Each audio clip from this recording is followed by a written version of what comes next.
Supreme Furniture, truly stylish.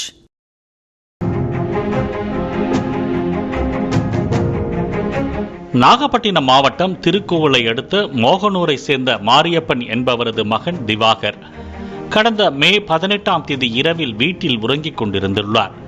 அப்போது படுக்கையில் கிடந்த கட்டுவிரியன் பாம்பு சிறுவனை கடித்துள்ளது.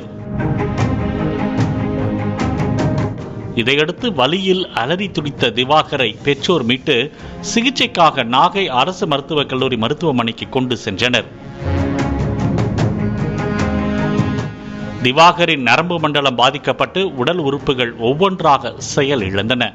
ஆனால் குழந்தை மருத்துவர்கள் சரண்ராஜ், வேத செந்தில்வேலன், முகமது ஷேக் ஆகியோர் அடங்கிய மருத்துவக் குழுவினர் வெண்டிலேட்டர் உதவியுடன் திவாகருக்கு தீவிர சிகிச்சை அளித்து வந்தனர்.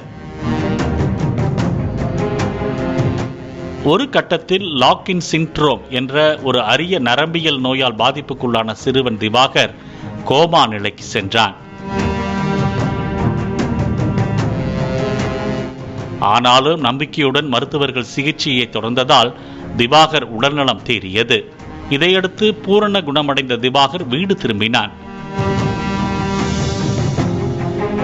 மகனின் உயிரை காப்பாற்றிய நாகை மருத்துவக் கல்லூரி மருத்துவர்களுக்கு திவாகரனின் பெற்றோர் கண்ணீர் மல்க நன்றி தெரிவித்தனர்.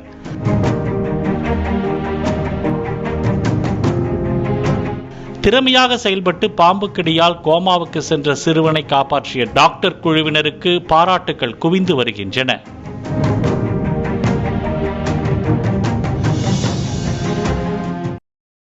Supreme Furniture, truly stylish.